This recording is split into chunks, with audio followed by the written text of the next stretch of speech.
Tom Taylor and Yasmin Putri signal the drums of war as the House of El learns of the armies approaching their doorsteps, as well as Zala Zor-El's rampage that sparked the coming conflict.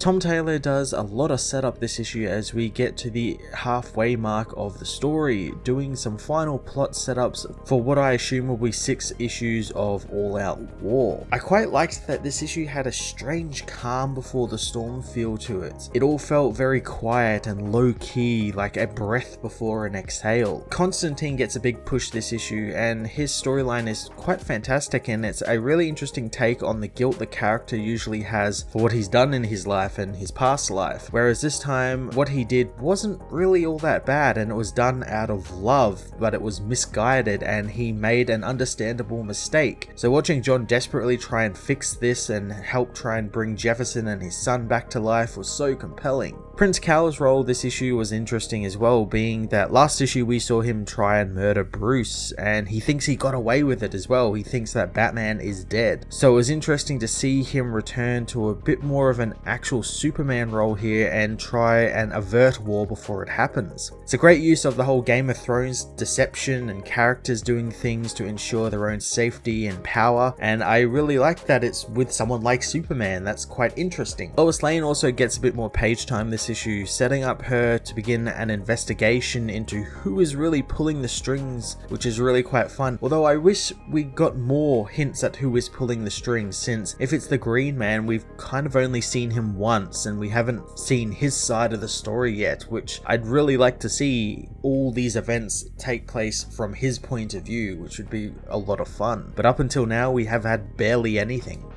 Yasmin Putri's artwork again captures the character drama perfectly, filling the pages with great detail and focus on the character's emotions. The colours of the issue really stood out to me, as well as it was filled with brilliant bright oranges and cool lightning blues. Really great contrast there. Dark Knights of Steel issue 6 finished up the series' big setups and preludes to war, giving many of our characters their storylines for the final 6 issues, as well as diving into the drama and relationships of John Constantine and the Kingdom of Storms. I'm going to give this issue a 9 out of 10.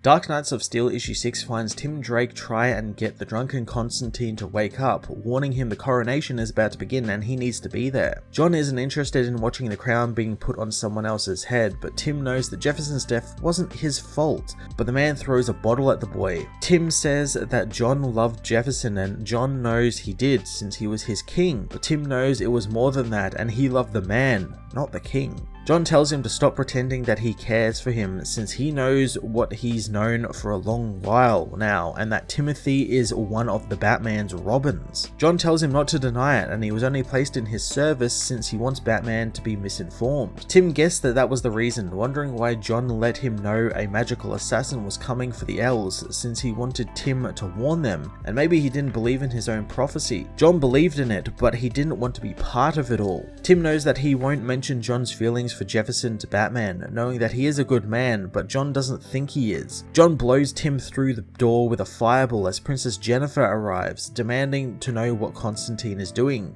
realizing that he's drunk. John knows that sober or not, Tim Drake is still a spy for the elves and is a Robin. Jennifer is taken aback by the revelation, telling Tim that Jacob trusted him above all else. Tim tries to talk her down, knowing that he never did anything to hurt her or her brother, as she calls for the guards. Tim easily takes them on, stealing one of their spears and warning them that he doesn't want to hurt anyone. Jennifer knows he won't, shocking him with her lightning powers as he screams for John to make it stop. Constantine tells Jennifer to stop, knowing that she is angry, but the boy is a pawn for the elves and is not her enemy, wanting to attend her sister's coronation without blood on her hands. Jennifer stops, telling Tim to leave the kingdom and never return, wanting him to tell Queen Lara that war is coming, and it's a war they intend to win for her brother, her father, and their world. Days later in the court of El, Tim thinks he should report directly to Batman, but Prince Cal says that Batman is missing and Alfred and the other Robins are out searching for him. Lara assures the boy boy that it's okay and he can speak freely in the court. Tim tells her of the coming war thanks to King Jefferson being killed by Zala Jor-El. He reveals to the court that there was an attack at sea, and everyone he has spoken to that was on the ship has the same thing to say, that it was Zala Jor-El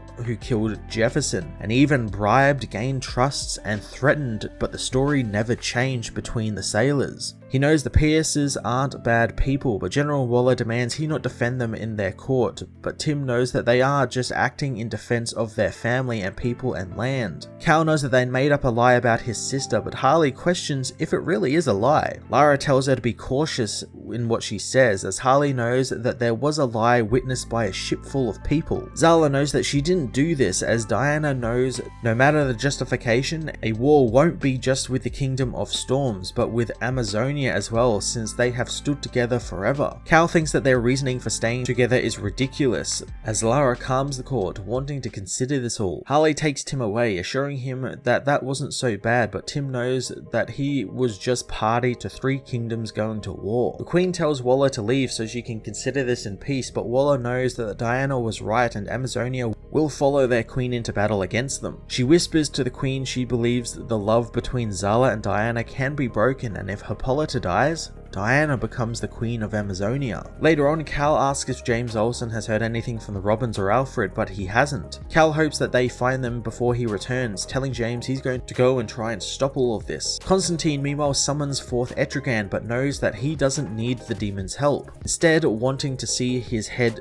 demon. Etrigan says his rhyme, transforming back into his human form, who says that John shouldn't have summoned him. He demands to know why he's there, as it's revealed to be Ra's al Ghul, whom John needs a favor from. Ra's knows his assassins will not kill the elves, not wanting to make an enemy of their kingdom, but John doesn't want anyone killed. He wants Ra's to bring Jefferson and Jacob back to life. After looking over the corpses, Ra's knows there's nothing he can do for Jefferson, and he can only repair what is broken, not what is missing, and since Jefferson has a hole where his heart used to be, he cannot repair a heart that doesn't exist. He finds he can bring Jacob back to life since his body is intact, but cannot guarantee the boy will be the one John knew. John learns that in return for this, Ra's wants the Titans, knowing that he has hidden them away, and all he needs to do is tell him where they are and he will do the rest. As John is left with his offer, Prince Cal heads to Amazonia, burning through Artemis's arrows before telling the warriors that he wants to see their queen. The army attacks, but none of their weapons do anything to their Superman. Cal becomes frustrated, demanding they stop since he doesn't want to fight. Hippolyta arrives with Lois, who knows that for someone who doesn't want to fight, he has done a lot of fighting. The Queen reminds him that no man is allowed to set foot on Amazonia, but Cal reveals he's been levitating inches off the ground, never having stood on the island. Lois knows it's a technicality, and it isn't really in the spirit of the rule, as Hippolyta stabs him with her magic sword, telling Cal that he has found her. Sometime later in the cell, Lois apologizes for her queen stabbing him, asking if the wound hurts. Cal knows that it's in more pain than he has ever felt, knowing he was trying to not tell her that, but he feels compelled to do so. Lois reveals it's thanks to the lasso of truth wrapped around him, and he won't be able to lie at all. Lois introduces herself, revealing that she was a friend of Zala,